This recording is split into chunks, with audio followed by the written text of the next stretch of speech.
Hello and welcome. In this video I will be talking about insulation resistance testers, but before I do so I just want to quickly say these devices emit high voltages and thus you must be careful when working with them. Now, while they are unlikely to kill you, you can get nasty shocks off them, so you must be careful when working with such a device. Now, regarding what insulation resistance testers are used for, also sometimes incorrectly referred to as megas, they use to test the insulation inside cables, so the insulation on each core as well as between all cores and the outer sheath.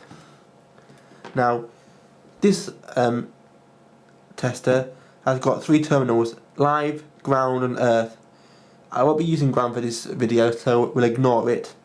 And while mine's got live and earth, yours may have positive and negative on it, or plus and minus, so just bear that in mind. You'd first of all take your red test lead and plug it in the positive one, in my case, the live terminal. You then get your black lead and plug it in the earth terminal, or maybe the negative terminal in your case. You would then first of all go between live and neutral. Set your test voltage. In this case I'll test at 500 volts, is pretty much the standard for single phase voltages. I would then test it, take a reading, then go between live and earth, test it, take a reading, then go between earth and neutral, test it, take a reading, and then finally I'd go between all the conductors to the outer sheath.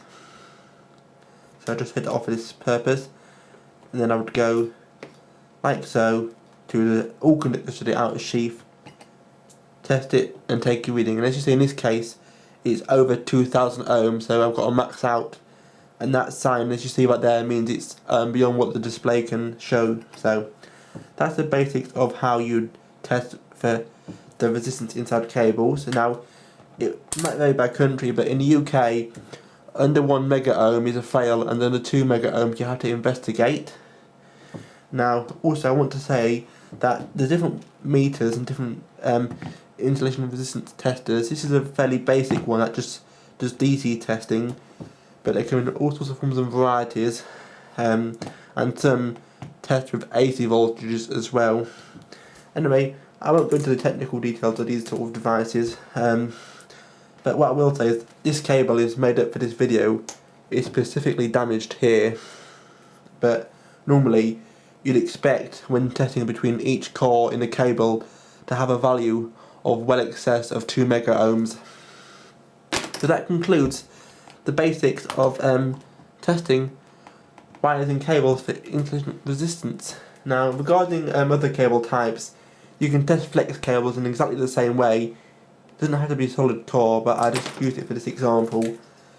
But that concludes this video, so any questions just leave a comment. But thanks for watching and goodbye.